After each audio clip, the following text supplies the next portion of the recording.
बिस्मिल्लाहिर्रहमानिर्रहीम। अस्सलाम वालेकुम जी, मैं नजमुल हसन बाजवा हूं।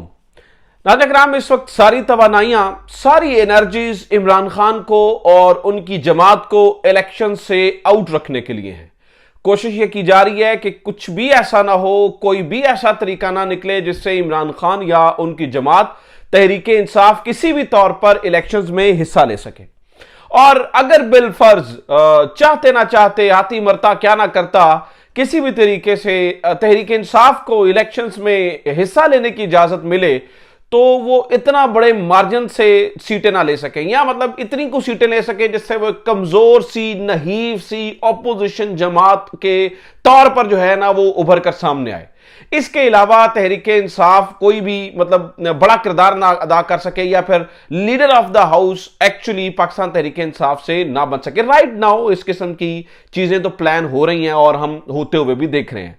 अब इस पूरी सूरत हाल के अंदर हुआ यह है कि एक सीनियर सहाफी हैं, आप जानते होंगे, राना अजीम साहब, उन्होंने यह दावा किया है कि game changer 2 videos Tehreek Insaf के हाथ लगी हैं और उन 2 वीडियोस को संभाल के रखा गया है इलेक्शंस के करीब तक, कि जब इलेक्शंस बिल्कुल करीब होंगे तो उन वीडियोस को जो है वो जारी किया जाएगा, जिससे ऑल टुगेदर सारी की सारी गेम पलट जाएगी। नाज़रीन किराम, आज हम इसी बारे में बात करेंगे, इन 2 वीडियोस में क्या हो सकता है, इनको लाने वाला सोर्स कौन है, कौन इन वीडियोस को लेकर आया है, इससे फर्क कितना पड़ेगा, क्या वाकई तहरीक इंसाफ के लिए चीजें बदल सकती हैं, और इमरान खान के क्या चांसेस हैं कि वो इलेक्शंस में जो है ना वो हिस्सा ले सके। इसके ऊपर तफसीली गुफ्तगू होगी। और इसके अलावा जो आज सबसे अहम तरीन बात है, वो निगरान वज़ीर आज़म जो है ना वो लम्स के अंदर गए हैं गुफ्तगू करने के लिए। उन्होंने वहां पे गुफ्तगू की है, उसके ऊपर भी कुछ बात करेंगे। लेकिन सबसे पहले ये वीडियोस वाली कहानी जान लेते हैं।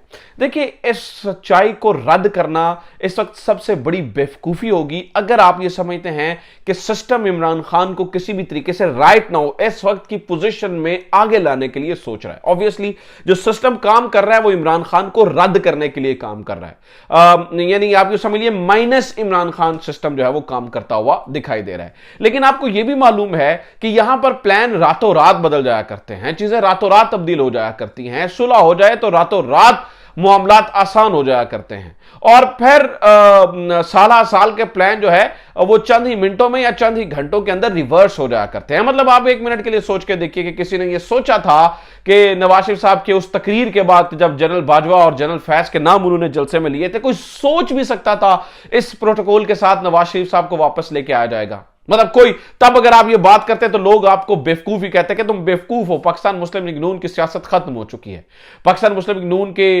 ताने बाने भारत से जोड़े जा रहे थे। आपको याद ही है ये सारी चीजें उस वक्त हो रही थी। आज इसी तरह से अगर आज ये कहा जाए कि इमरान खान जो है वो बड़ी ताकत के साथ वापस आएगा, सिस्टम उसे कबूल भी कर लेगा, चीजें बेहतर भी हो जाएंगी, तो आपको यही सुनने के मिलेगा कि यार तुम बड़ी बेवकूफी की बात कर रहे हो, क्योंकि इंडिकेटर तो कोई भी ऐसा नजर नहीं आ रहा है, कुछ चीजें तो बेहतरी कोई ऐसी नजर नहीं आ रही हैं। तो मैं नाज़रीन किराम आपको बता दूं कि तब्दीली आहिस्ता आहिस्ता नीचे से शुरू हो जाती है, फिर उसके नताइज बताते हैं कि ये तो पूरे का पूरा निजाम ही बदल चुका है ना। मतलब आप बिल्कुल भी तस्वर नहीं कर सकते होंगे इमरान खान के जाने से पहले कि आहिस्ता आहिस्ता सिस्टम के अंदर तब्दीली शुरू हो चुकी थी। सिस्टम ये सोच चुका था कि इमरान खान को माइनस करना है, सिस्टम ये सोच चुका था कि इमरान खान को जो है ना वो हटा के नवाज शरीफ को लेके आना है। मैं इस वक्त आपको बता रहा हूं चीजें शुरू हो चुकी हैं, गो के बड़ा मुखालफत है, सब कुछ है। आज सुबह मैंने अंसार अब्बासी का वो कॉलम भी बतौर रेफरेंस पेश किया। मैं अभी आपको ये बता रहा हूं कि चीजें जैसे नवाज शरीफ के लिए शुरू हो चुकी थी, गो के 2-3 साल हमें यही लगता रहा कि नवाज शरीफ साहब को सिस्टम कबूल नहीं करेगा। मैं आपको बता रहा हूं कि इमरान खान को इस वक्त अगर नजर नहीं आ रहा कि सिस्टम कबूल करेगा, तो भी चीजें, चूंकि उसकी रीजंस हैं, सिस्टम को कबूल करना पड़ेगा इमरान खान को, इसके अलावा ऑप्शन कोई नहीं है। इमरान खान वाहिद एक विफाक की अलामत बन के रह गई है, इसके अलावा तो विफाक की अलामत ही खत्म हो गया। अच्छा, अब इन वीडियोस के बारे में जान लीजिए, ये वीडियोस कहां से आई। ये राना अजीम साहब ये दावा करते हैं कि उन्हें पाकिस्तान पीपल्स पार्टी के एक इंतहाई सीनियर बंदे ने बताया और कुछ सोर्सेज ने बताया कि ये जो वीडियोस हैं, ये इन 2 वीडियो से असल में पाकिस्तान मुस्लिम लीग नून का कच्चा चट्टा खुलेगा और इस वक्त इन वीडियोस को रिलीज करने का कोई इरादा नहीं है। इन्हें इलेक्शंस के करीब जाके रिलीज करने का इरादा पाकिस्तान तहरीक इंसाफ रखती है। और इन वीडियो से क्या होगा, इन वीडियो से पाकिस्तान मुस्लिम लीग नून की रही सही कसर भी खत्म हो जाएगी। ऑब्वियसली उनके साथ पब्लिक सपोर्ट नहीं है। हो सकता है, अब मुझे चूंकि इन वीडियोस के बारे में ज्यादा पता नहीं है और ये दावा भी राना अजीम साहब का है, राना अजीम साहब इन दोनों में बड़े अलग अलग दावे कर रहे हैं, इसलिए मुझे ज्यादा इंटरेस्ट होता है कि वो क्या कह रहे हैं, क्योंकि माजी में इनको कुछ दावे दुरुस्त भी साबित हो चुके हैं, कुछ के बारे में ऑब्वियसली मुझे भी एतराजात हैं, लेकिन कुछ दावे दुरुस्त साबित हो चुके हैं। तो वो जो कह रहे हैं मुझे उसके ऊपर देखना पड़ेगा कि व्हाट इज एक्चुअली सेइंग। तो वो ये बहुत बड़ी बात है। वो बता रहे हैं इन 2 वीडियोस को पाकिस्तान पीपल्स पार्टी ने फैसिलिटेट करके दिया है पाकिस्तान तहरीक इंसाफ को, यानी कि ये जो 2 वीडियोस हैं ये पाकिस्तान पीपल्स पार्टी निकाल के लेकर तहरीक इंसाफ को दे रही है। Now this is interesting if this is true. If this is true, this is something very very interesting। अच्छा, फिर मतलब राना साहब ने इसका खुद ही जवाब दिया। सवाल तो बनता है पीपल्स पार्टी क्यों पाकिस्तान तहरीक इंसाफ को कुछ ऐसी चीज देगी, तो राना साहब खुद ही इसका जवाब दे रहे हैं और वो इस बारे में ये बता रहे हैं जी एक्चुअली हुआ ये कि पाकिस्तान पीपल्स पार्टी बजाते खुद पाकिस्तान मुस्लिम लीग नून के साथ स्कोर सेटल करना चाहती है। उन्हें यह लग रहा है कि पाकिस्तान मुस्लिम लीग नून जो है वो मुक्तदरा की फेवरेट जमात बन गई है, इन्होंने अकेले अकेले डील कर ली है, हमें पूछा भी नहीं है, यानी कि मुश्किल टाइम में हम और डील करने के टाइम ये अकेले। और इसी गिले को वैसे दूर करने के लिए मियां नवाज शरीफ साहब ने कैंपेन शुरू किया, इन्होंने खालिद मकबूल सदीकी से रब्ता किया। इसके अलावा बताया जा रहा है कि आसिफ जरदारी से, मौलाना फजलुर रहमान से, सबसे राब्ते होने जा रहे हैं, सबसे राब्ते होने जा रहे हैं। सब जो है ना वो राब्ता करने के लिए बेताब है ताकि एक नया जो है ना वो सियासी महाज खोला जा सके। पिछले कुछ दिनों में एक और सियासी महाज भी खुल रहा था, मैंने आपको बताया था मौलाना फजलुर रहमान साहब के साथ जो उनकी मीटिंग हुई थी उसमें काफ़ी सारी चीज़ें हुई थी, लेकिन बहरहाल ये जो है ना वो चीज़ें सामने आई थी। तो ये 2 वीडियोज़ जो हैं अकॉर्डिंग टू राणा साहब कुछ बहुत बड़ा किरदार, कुछ बहुत बड़ा रोल जो है वो प्ले कर सकती हैं। अभी दूसरी बात सुनिए जनाब, आज अनवारुल हक काकड़ साहब चढ़ गए हैं स्टूडेंट्स के हत्थे। इन्हें शौक है वैसे भी गुफ्तगू करने का, हालांकि कोई एक्सपीरियंस नहीं है ना, कोई बड़ा पोर्टफोलियो इनके पास नहीं रहा है, तो इसलिए जो है ना वो बेपर की मारते रहते हैं और फिर वो खबरें बनती जाती हैं। आज स्टूडेंट्स इनकी ठीक क्लास ली है। एक स्टूडेंट ने सवाल किया, उन्होंने कहा जी आप, ये टॉपिक है विजन फॉर द पाकिस्तान, आप मुझे ये बताएं क्या आपके इस विजन में कॉन्स्टिट्यूशन है?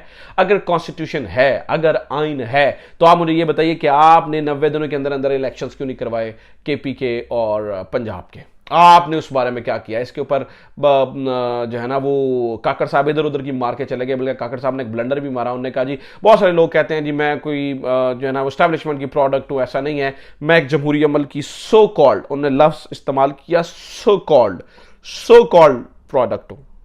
अब इसकी मैं तफसील में नहीं जाऊंगा, हमारे वज़ीर आज़म ही हैं, लेकिन ब्लंडर पे ब्लंडर पे। फिर एक स्टूडेंट खड़ा हुआ और उन्होंने कहा जनाब कि आज हम आपके लिए यहाँ पर इंतजार में बैठे थे, आपने आना था, तलबा टाइम निकाल कर आए थे, टीचर्स टाइम निकाल कर आए थे, लेकिन क्या आपको ये मालूम है कि आप 50 मिनट लेट पहुंचे हैं? आपने 50 मिनट ताखीर की है। इसके ऊपर भी जो है ना वो कोई जवाब नहीं था। ऑब्वियसली जो है ना वो। अब अच्छा, अनवारुल हक काकड़ साहब, मुझे पता चला है कि बहुत अरसा ये बरतानिया जहां पे इस वक्त मैं हूं, यहां पर भी रह गए हैं। यहां पर लोग एक एक सेकंड, मतलब उन्हें तो टाइम की कदर होनी चाहिए, यहां पर लोग एक एक सेकंड की कदर करते हैं, टाइम पे पहुंचना जो है ना वो जरूरी समझते हैं। लेकिन खैर, इक़्तिदार जो है ना वो, इक़्तिदार की जो अकड़ेलियां होती हैं ना वो बड़ी मज़ेदार होती हैं, और इक़्तिदार जो है ना वो बंदे को, और फिर ऐसा इक़्तिदार जो कि अनएक्सपेक्टेड इक़्तिदार हो, अनएक्सपेक्टेड इक़्तिदार तो फिर बड़ा मुख्तलिफ किस्म का होता है, उसमें समझ नहीं आती। लेकिन आज स्टूडेंट ने ठीक ठाक जो है ना वो अनवारुल हक काकड़ साहब की तबीयत दुरुस्त की है। एक और बात सुने ना, पीपल्स पार्टी से जो बात समझ आ रही है, जो कह रहे हैं जी पीपल्स पार्टी जो कि इक़्तिदार वो रहत रही है, लेकिन ये जो राणा साहब की, मुझे नहीं पता इस बात में कितनी दुरुस्तगी है इन 2 वीडियोस के बारे में, लेकिन अगर ऐसा है और पीपल्स पार्टी ने दिए हैं तो फिर पीपल्स पार्टी की फ्रस्ट्रेशन भी समझ में आती है। देखिए, आज नदीम अफजल चंद का एक इंटरव्यू जो है ना वो भट्ट साहब ने किया है ARY न्यूज़ के ऊपर, ठीक है, और नईम अशरफ भट्ट साहब के इस इंटरव्यू के अंदर उन्होंने कहा जनाब कि नवाज शरीफ साहब डील तो बहुत छोटी बात है, बहुत कुछ करके आए, और उन्होंने नवाज शरीफ पे शदीद तनकीद की और सिस्टम को शदीद तनकीद का निशाना बनाया, ठीक है। तो अगर इसके बाद भी पीपल्स पार्टी अगर मिल जाती है नवाज शरीफ से, तो समझ लीजिएगा कि उन्हें भी इशारा हो चुका है। अदरवाइज इस वक्त तो पीपल्स पार्टी डेस्परेट नजर आती है, पीपल्स पार्टी सरप्राइज्ड भी नजर आती है, पीपल्स पार्टी शॉक्ड भी नजर आती है। तो पीपल्स पार्टी इस वक्त परेशानी में है, इसलिए हो सकता है मुमकिन है कि पीपल्स पार्टी ने इस मामले में कुछ ना कुछ हेल्प आउट जो है वो किया हो। तो ये अब तक की खबरें, अपना ख्याल रखिए, खुदा हाफिज़, पाकिस्तान जिंदाबाद।